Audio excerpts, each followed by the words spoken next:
we're going from one crisis or one emergency to the next, and we haven't had a break. We haven't been able to reset. We haven't been able to get over what's already happened to us. Welcome to Series 2 of the Future Health Podcast, a podcast on the way we work, the work we do, and how technology will influence the future of work in New South Wales Health and the healthcare industry. We have an incredible lineup of guests this series, and we're looking forward to sharing it with you soon. Feel free to like, share, and subscribe so you don't miss a thing. Our guest today is Cynthia Mahoney. Cynthia is a facilitator, coach, mentor, speaker, and author with passion for personal disruption, positive psychology, high performance, and well-being. She has done a lot of work in leadership and personal development in high-performing organizations, and I'm looking forward to discuss with her on how we can build the leadership skills for the future.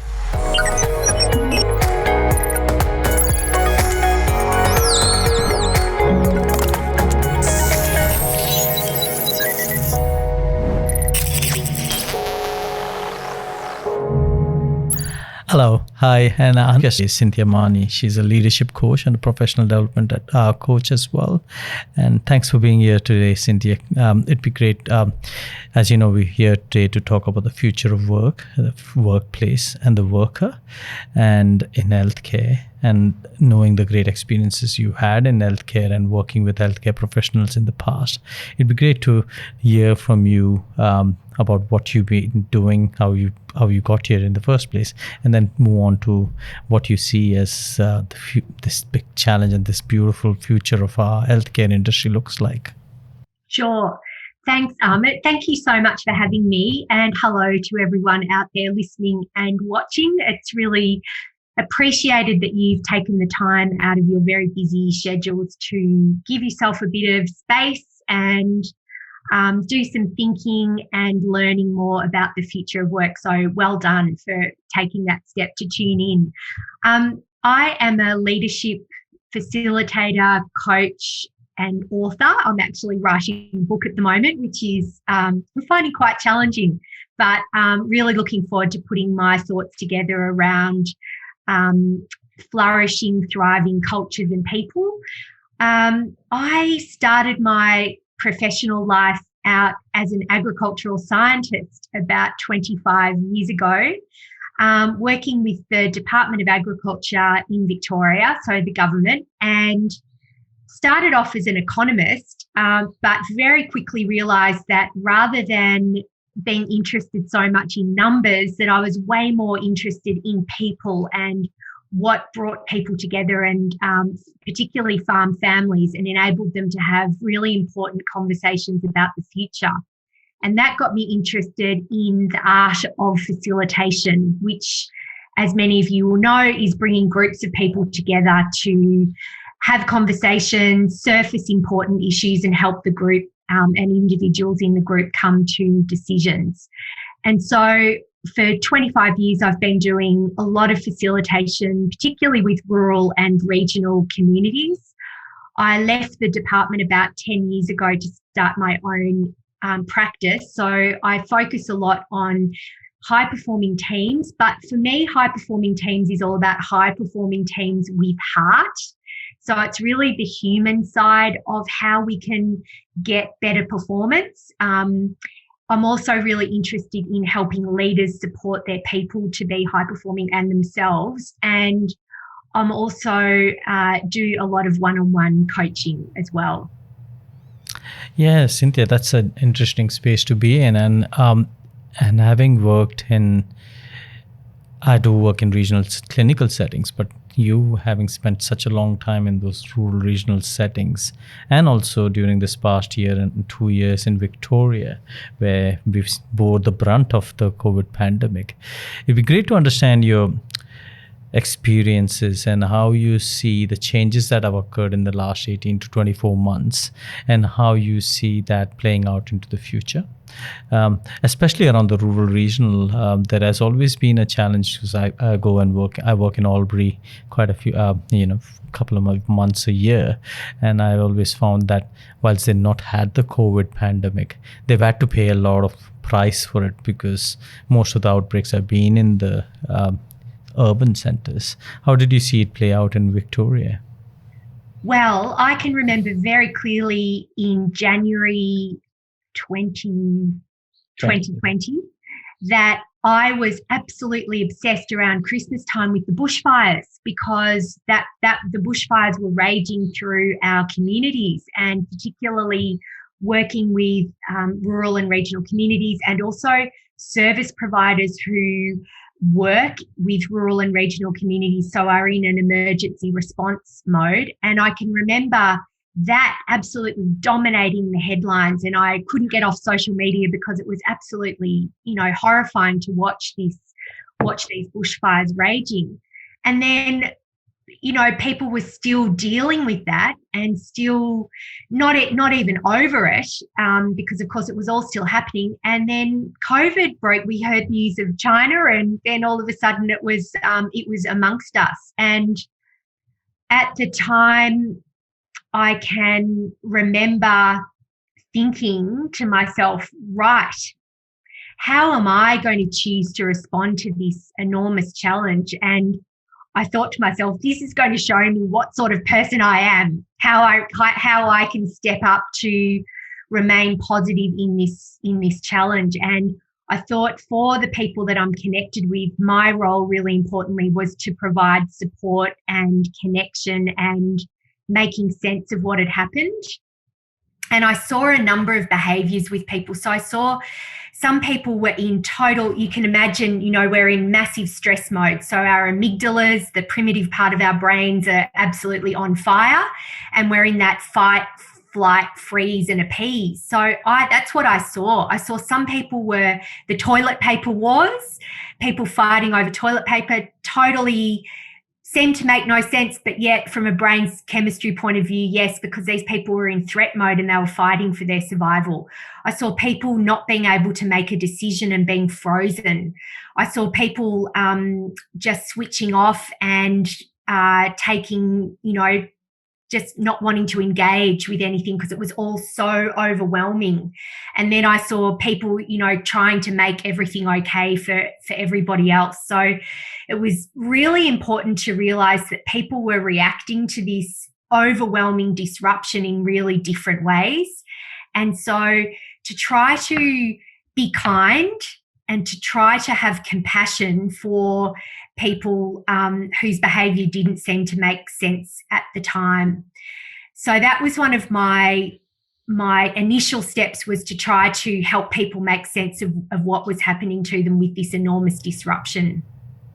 And how do you see that? I mean, and it's interesting because those two words have come across in conversations multiple times in our discussions with other podcasters as well.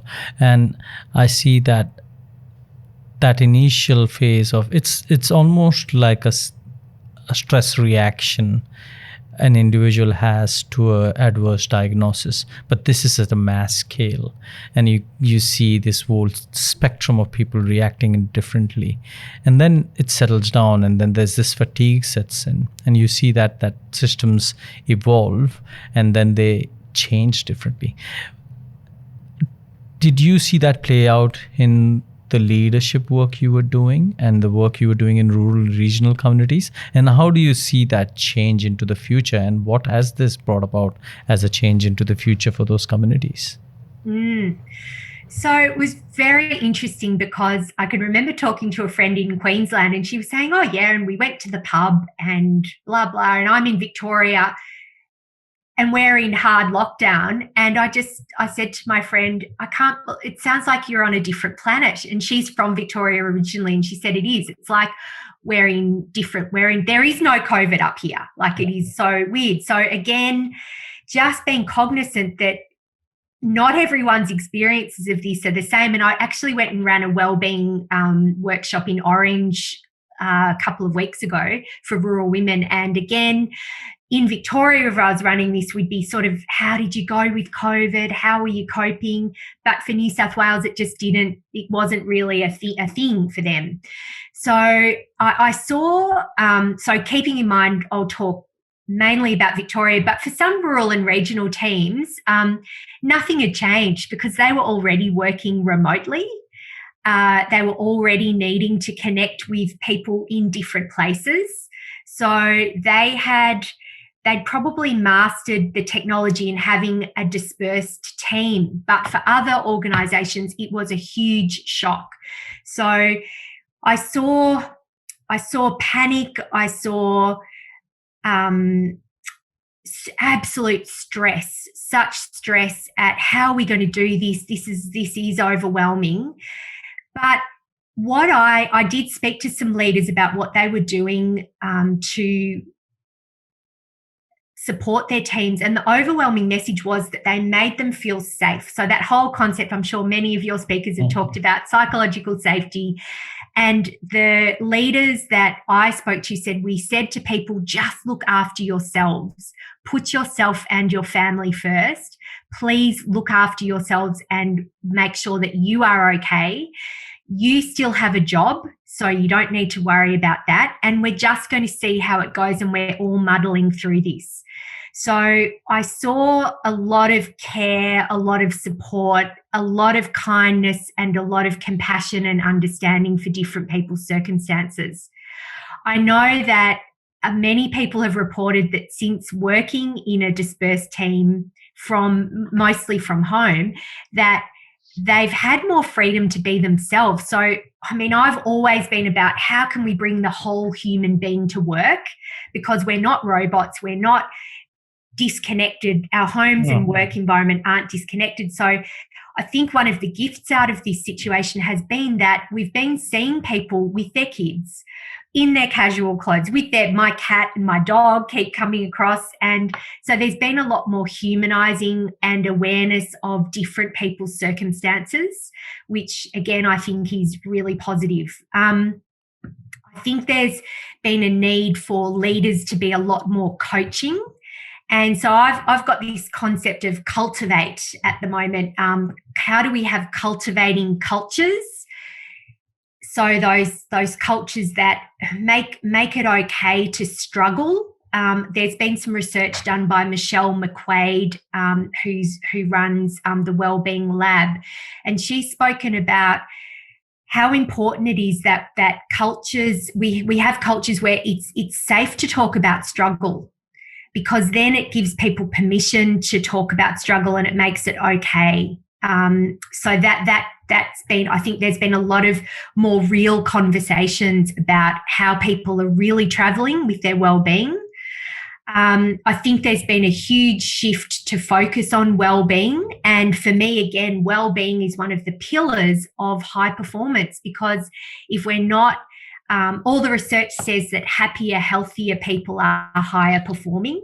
So again, I think that a lot of the COVID situation has focused on how are we supporting individuals to be happier. And I see that continuing in the workplace of the future. That's going to be a really big part. It's interesting you highlight the fact about humanizing the worker, because for years we've always thought about people keeping those two boxes separate. Oh, that's work. And then when you learn about your workforce from that personal angle, you realize, oh, I didn't realize you had so many other skills and I could make use of. And it's great to have that experience through COVID, and I sincerely hope that continues into the future.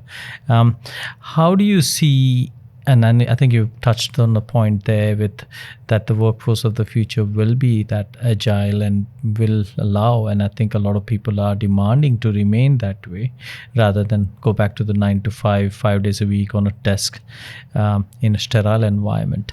And can I just break in there? Yeah. I was thinking about this recently, and I thought the 9 to 5 workplace where we all go into work at the one time, generally, although, lots of health people are on shift work and so have different times, but we all go in together.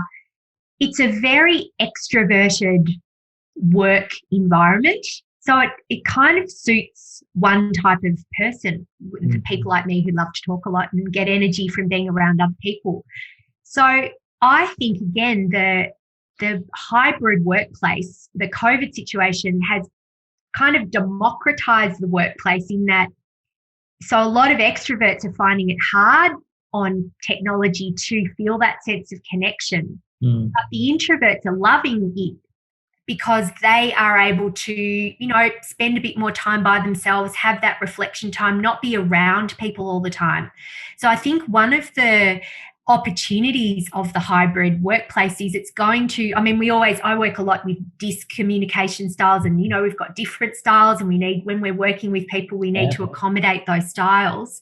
So I think the hybrid workplace is actually making it even more necessary to understand each other, to understand how each other like to work, and for leaders and teams to be able to find different ways of engaging their different styles of people, rather than expecting the introverts to just be adapting all the time to the extroverted environment. So I think leaders need a few more skills and a few more capabilities in order to get the most out of all of the different styles of their employees. Do you want to explicitly name out a couple of those skills of the leaders?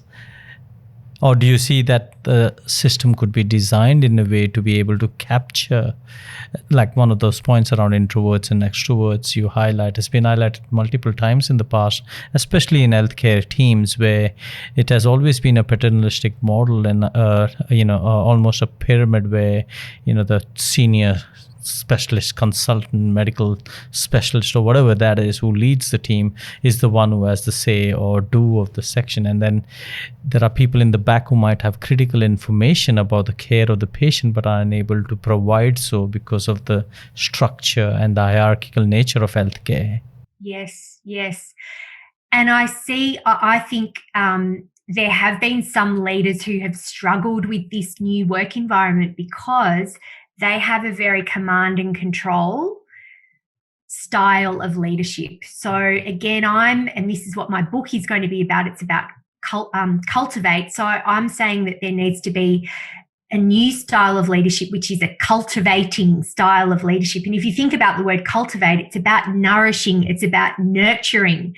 And I really love those concepts because it is about for high performance, rather than just we're all about KPIs, we're all about deliverables.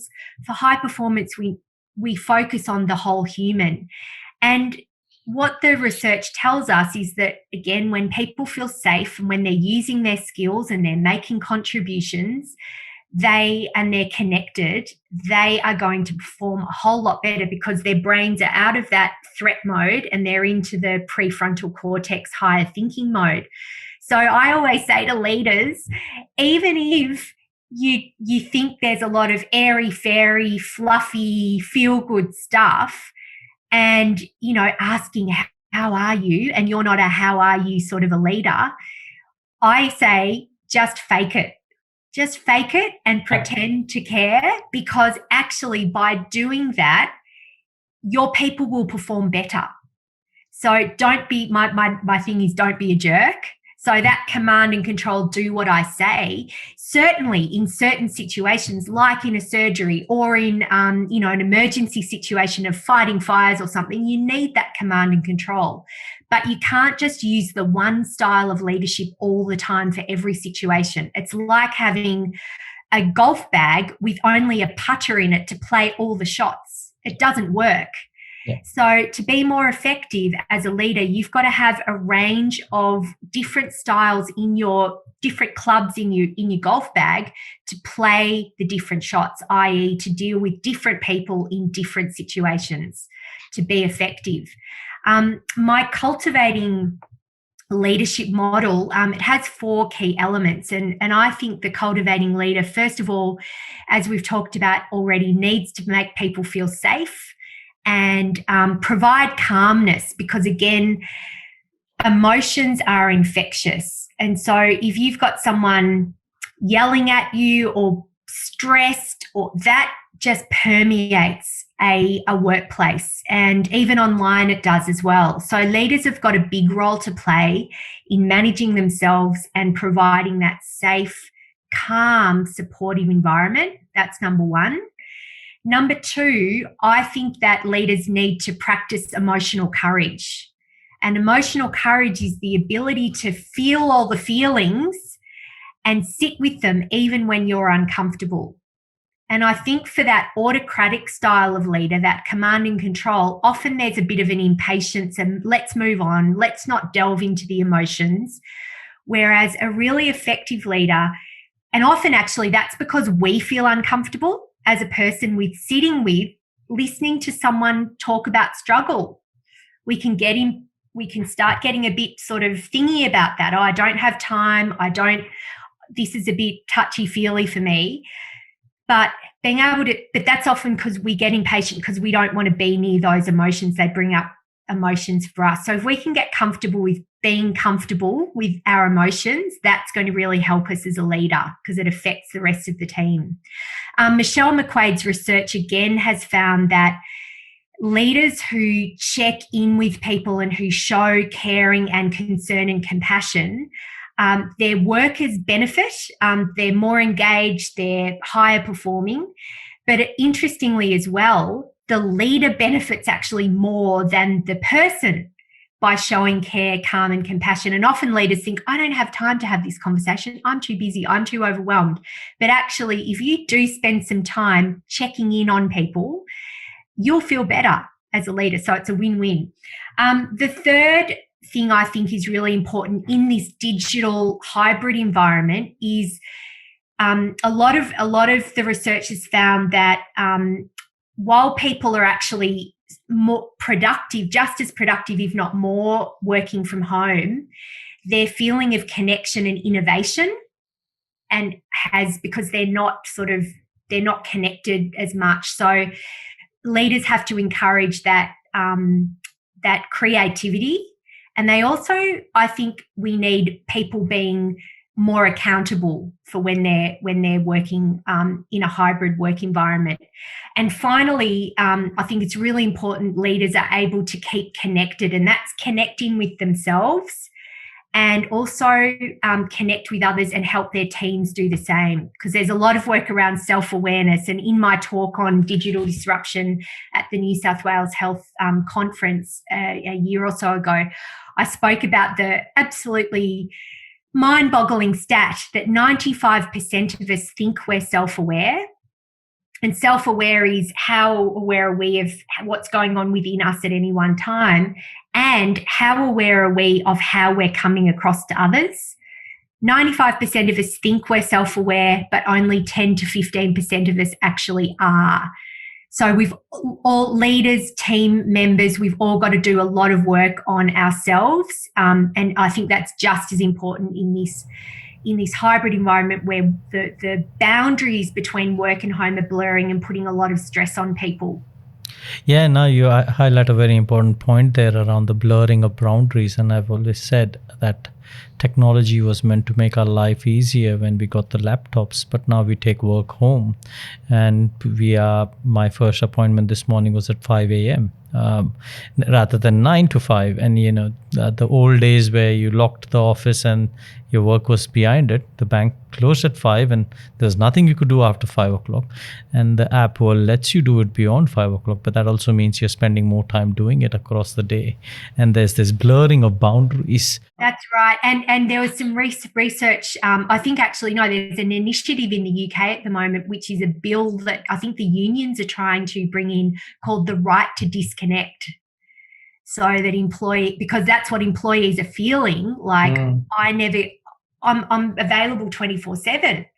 So, and a real need to set some boundaries as organisations and in legislation that we have a right not to be accessible to our employers at every second of the day.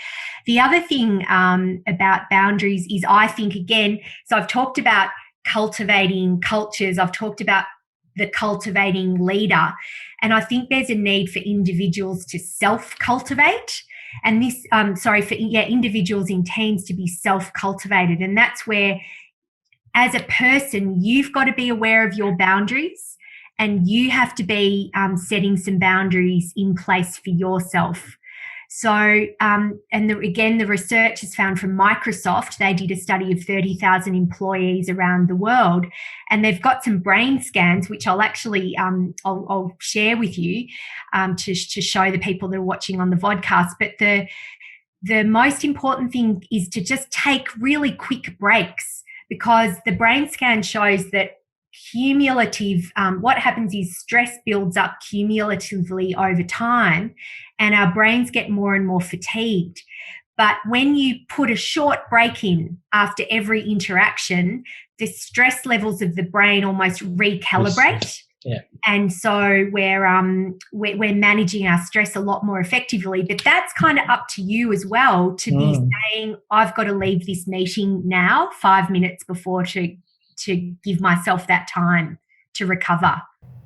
Yeah, it almost needs our diaries, which has now become so increasingly digital and booked by virtual assistants and virtual meetings, that it automatically sets in a 5 to 10 minute break between the number of steps. Maybe there's a lot of research to be done around the number of steps office workers are taking now, because they're not leaving their desks to do the meetings anymore. And I find that will probably be a significant challenge to overcome in the future as we move into these areas, addressing what the workforce needs to do to take care of itself. Some of the things you highlighted there around leadership and the challenge that this disaster has posed to us, also highlights around, as an emergency physician, and that command and control type of leadership might work in situations when you're dealing with a multiple trauma victim, but doesn't work when you're trying to manage sensitive matters with the same, even when you're dealing with patients.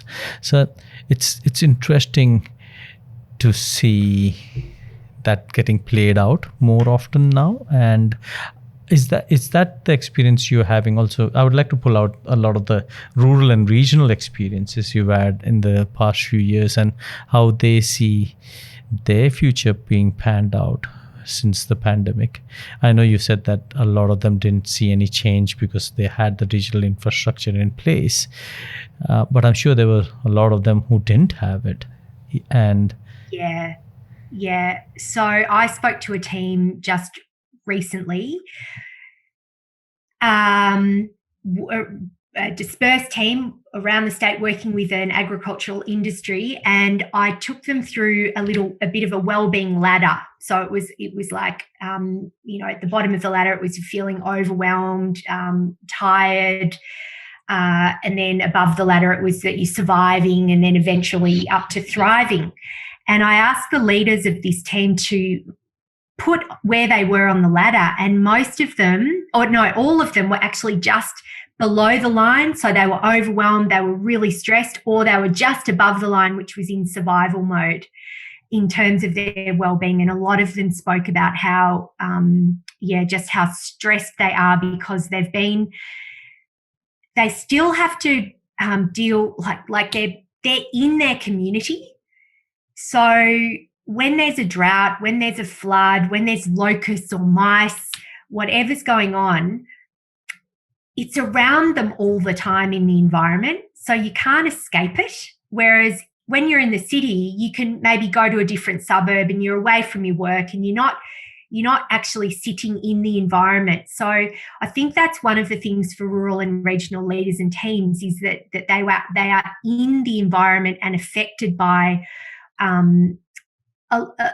everything that's going on in the physical environment, so bushfires and all of those things. And often they might be, getting over one thing, like still dealing with the bushfires, but COVID pops up or an animal health outbreak pops up or something like that. And so a lot of the leaders I've been talking to have been, and people have been saying, we haven't had any time to recover.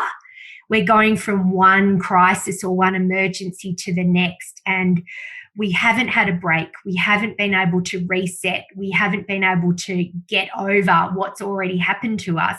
So there's kind of this cumulative stress and trauma. And I think that, that there's a lot of need to, for rural and regional leaders to really care about the well-being of their people, because not only are they dealing with it at work, but then when they go to their school or go to their local shop, they're seeing shops closed, they're seeing all the people around them affected, which is quite different to the city environment. Yeah, and because I think what you highlighted has been picked up on before as well is that, and you brilliantly said that before, the needs for those small breaks. Because even in crisis, and one of our other system leaders highlighted this, is that if they were to do this differently as a response, they would make sure that the workforce got more breaks. Can we learn from other systems where their workforce is so agile that they can interchange quickly and hand off quickly, and everyone gets a decent break so they can reset their brain settings to stress levels? And that's really interesting, Amit, because that also comes down to the culture, doesn't it, of the organisation in it. You know, I find some organisations are quite good at, they say all the right things. We support our people. You know, our people are first. But I've spoken to some middle managers in different organisations, and they're trying to support their teams to take breaks and have time out. And in the meantime, they're getting pressure from above. Do this, do that, you know, a ministerial at 11 o'clock on a Sunday night, respond to this within an hour. And they're not taking breaks themselves because the culture, for whatever reason, isn't a cultivating culture. It's not really supporting people to have permission to have those breaks. So I'm not sure. I think we need to have a lot more conversation about this in going forward in the workplace, about we've got to be really fair dinkum about people's wellbeing, and it can't just be talk. Yeah. It's got to be all through the organisation, because some of the people I've spoken to have seen their leaders really struggling, and they feel responsible. They feel distressed by this as well, and they see the disconnect. And another piece of great research from Michelle McQuaid has been that leaders report that they are thriving a lot more than their subordinates. And you can imagine that's probably because when you're higher up the ladder, you've got more of a sense of control of your own destiny. Like, you're making decisions, you kind of know where the organisation's headed. Whereas down the ladder, there's a lot of uncertainty. People don't feel as in control. And I've actually got a figure here, which is just fine because I thought it was really important. So, leaders are out of touch with how employees are feeling. In this Microsoft study of 30,000 employees, found that 61% of leaders say they are thriving right now, which is 23 percentage points higher than those without decision-making authority. They also report that they're higher in building stronger relationships with colleagues and leadership, that they're earning higher incomes, and that they're taking more or all or more of their allotted vacation days. So that's those really senior leaders. And the other research around self-awareness found that that self-awareness, there's an inverse relationship between power and self-awareness. So the higher up the tree you get, the less self-aware you get and the less connected you are with the people below you. So I think leaders, if just because you're going okay right now does not mean that your people are. I'm just going to throw this curveball at you and saying, if you were to see yourself in 20 years' time in the most utopian workplace, what would it look like? The utopian workplace. That's a good question, and I am talking while I'm thinking about it. For me, it is that genuine, so not just talking it because it's the fashion right now, but it is genuine care about people. So it is a people, human-centered workplace. Skilled leaders that genuinely put effort into their leadership and who put effort into building the skills to be flexible with their leadership approaches. So not just relying on one way to lead. people in their workplace that, so individuals that are, like I say, self-cultivating. So they've got a sense of that I'm accountable, even if I'm in, the bottom rung of the ladder, I've still got some control in my work sense. So what does that look like for me? I can be, so again, it's a bit of a cliche, but leadership is a role. It's an activity. It's not a role. So, employees taking responsibility for engaging themselves, not just leaving it up to other people. So really all that, I do a lot of work with Brené Brown, behaviours, what's okay, what's not okay in the team, and the above and below the line behaviours. So that really getting away from the victim into the, I'm accountable as a person. Senior leaders, I was reading this article the other day that the head of Coles was, if he gets an email from someone after 7:30, he rings them and says, "What are you doing emailing me? Are you okay? Like, you shouldn't actually be doing this." And I mean, it's in an article. I don't know how true it is, but that's the pushback from the senior leadership, like not saying one thing and expecting people to do another. And really, I think the future of work is being a neuro workplace. So understanding the brain chemistry of what helps people to thrive, and that using that to create safe, happy, healthy, high-performing environments. Yeah, you highlight a very important theme there, which I've talked about before, is we need to move away from an output-based society to an outcomes-based society. It's not the number of hours we put in, but the outcomes we achieve.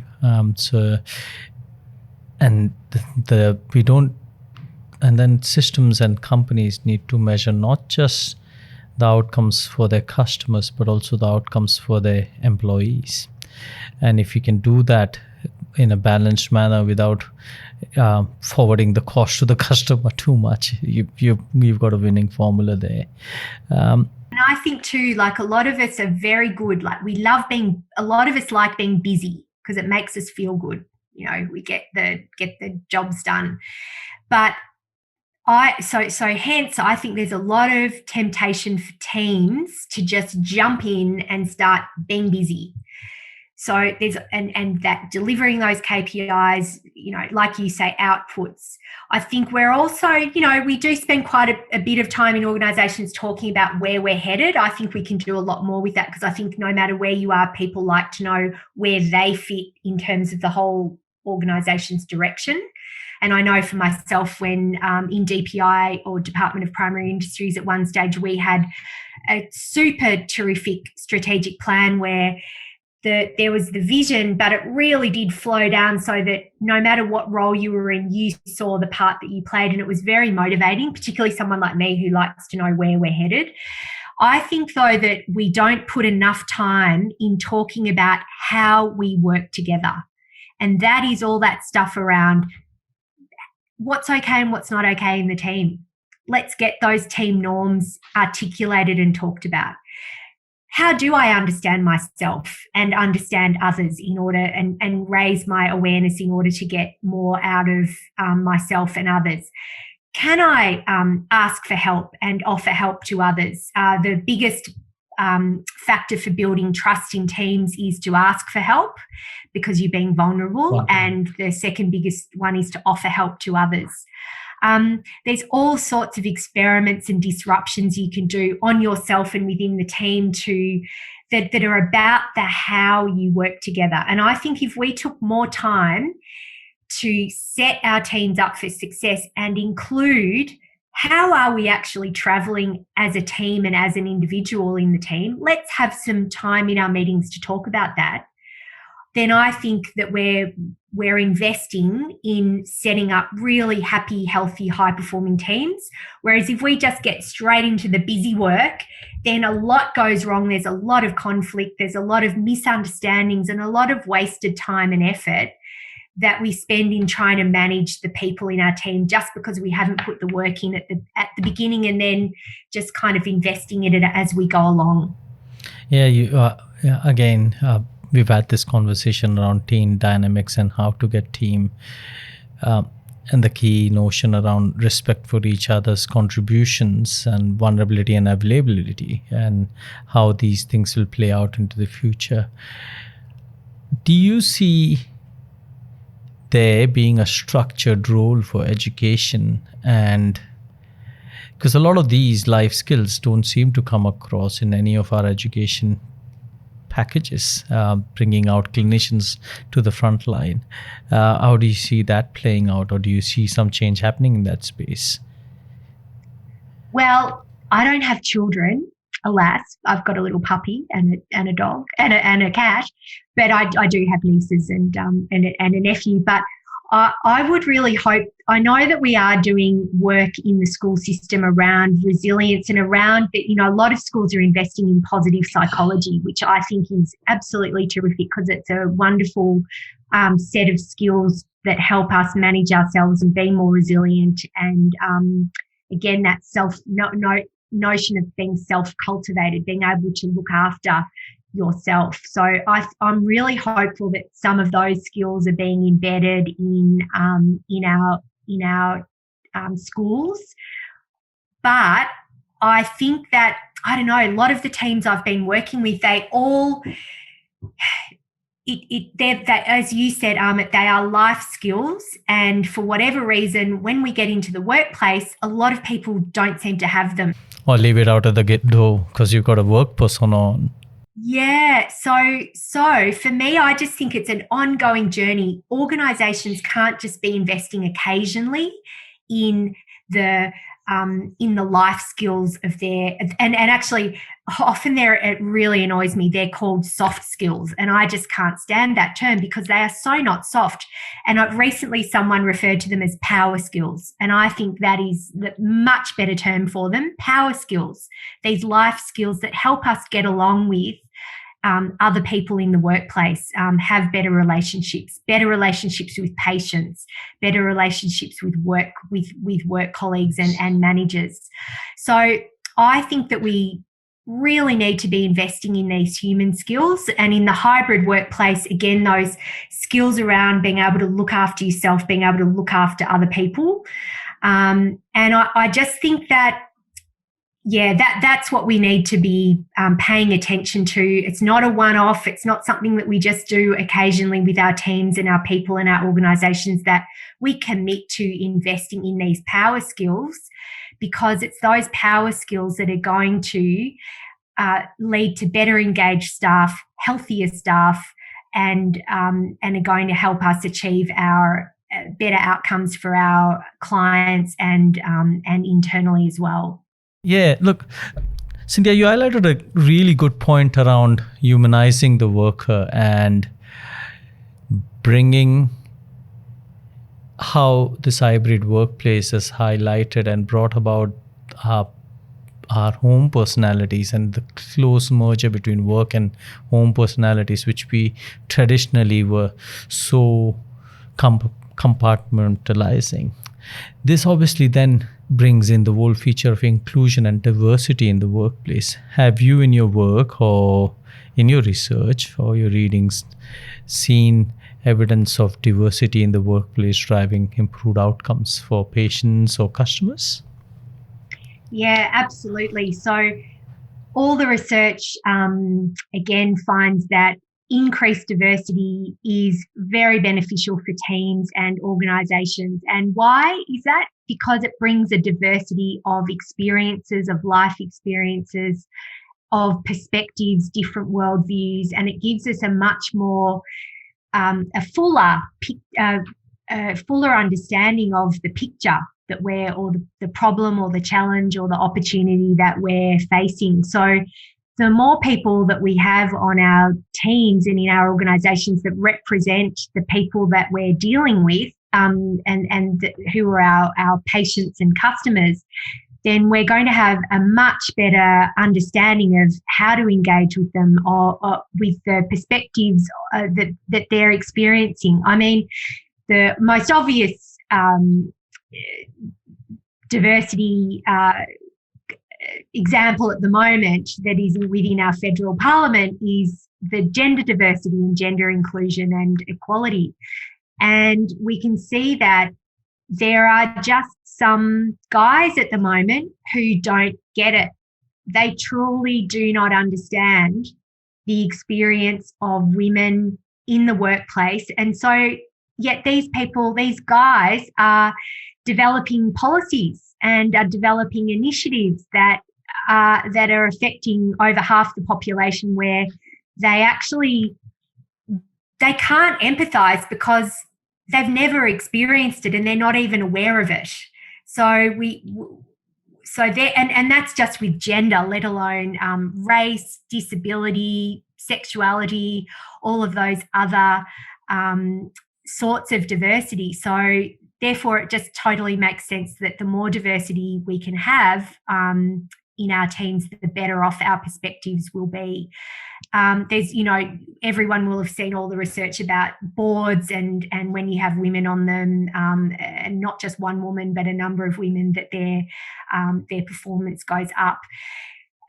Again, Michelle McQuaid's research recently about people's experiences in the pandemic found that the well-being of Gen Zs was less than Gen X's and Gen Y. So we really have to look in terms of that age diversity, be looking out for people in different age brackets, because the COVID situation's affecting them differently.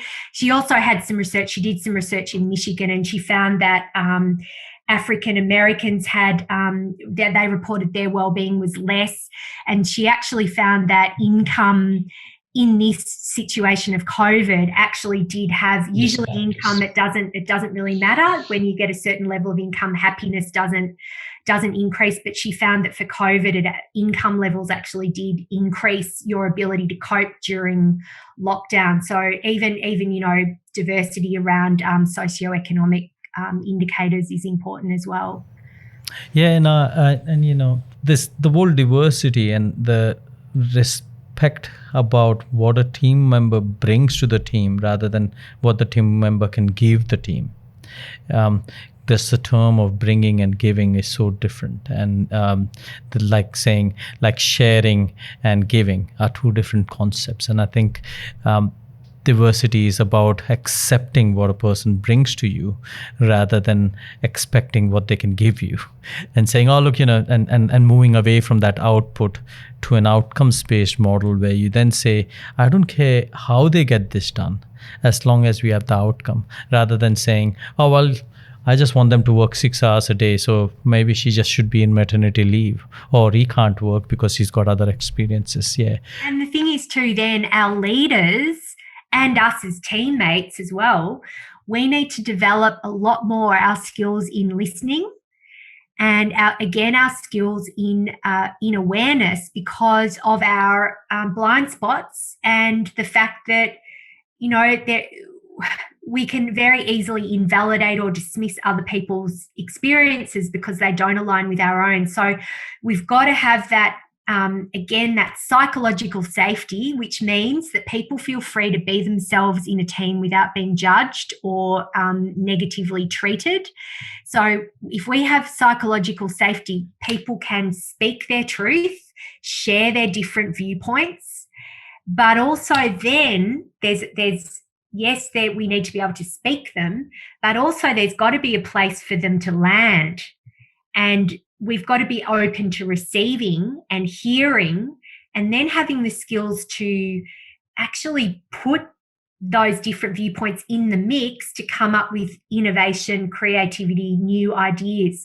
Because often it's a lot easier, isn't it, if we're all thinking the one way, because then we don't actually have to exclude the ones we know who have a different view.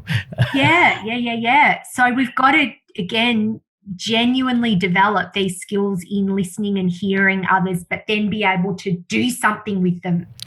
So Cynthia, look, thanks so much for talking to us today, but to close off, I'm going to bring out a very sensitive topic, one around which we've not experienced a lot in Australia, but internationally with my colleagues overseas and with family and friends overseas, you notice that there is a lot of this pandemic has brought out a lot of guilt and shame in the communities and in healthcare around decisions they've had to make for the care of the patients. I know you've worked with Brené Brown in the past with shame and guilt, and how do you see the workforce developing the resilience and moving on from those feelings and working into the future and taking care of themselves?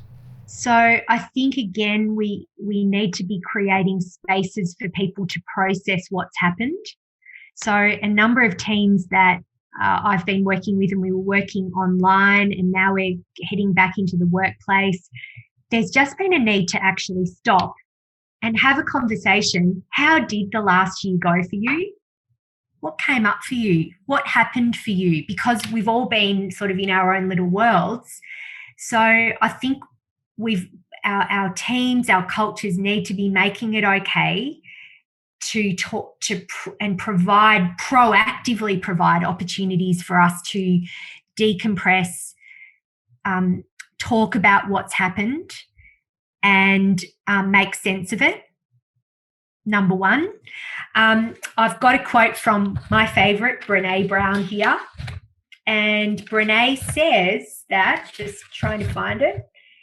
Brené says that leaders must either invest a reasonable amount of time attending to fears and feelings, or squander an unreasonable amount of time trying to manage ineffective or unproductive behaviour. If you say, I don't do fear or feelings, you're not a leader. So again, I think our leaders are going to need to get that emotional courage, get connected with themselves, and find a way to check in with check in with their employees, ask them how they're doing, focus on their well-being, and encourage and talk about struggle, make it okay to talk about struggle, and come back to, again, that creating that psychologically safe environment where people can bring up stuff and they're not judged, that because that gives other people permission. And I was actually in there was a leader the other day, and he is one of my cultivating leaders. He's just the most gorgeous, caring man. And he actually opened up to his team and shed a few tears on the Zoom meeting that they had, and said, I am really struggling with the thought of returning to the workplace physically. I have a disabled child, and so this me working from home has really helped our family. It's given us a lot more flexibility. It's enabled me to connect a lot more with my son, and our family has benefited. And I am really scared and really nervous and unsure about returning to the workplace. All of his, because I interviewed the leadership team, all of the team leaders said that was such a powerful thing for him as a leader to do to the whole team, because he was vulnerable, he shared his story of struggle, and then he made it okay for other people to also say, I'm not okay. Yeah. Now, look, thank you so much for sharing your great snippets on personal, not leadership or professional development, just personal development. And, I would like to close it by saying we need to check in more rather than check on people more. And needs to be a responsibility for everyone, not just the leaders. Thank you so much, Cynthia, and great having you here today to discuss the role into the future. Thank you so much, Amit. It's been such a pleasure to have this conversation with you, and I hope that it's helped the listeners and watchers of the podcast out there too. I'm sure. All the best, and keep up your great work, everyone. You are doing an amazing job. So that's all we have time for this episode. Thanks for joining me on the show. If you enjoyed the podcast, make sure to like, share, and subscribe on whatever platform you are on right now.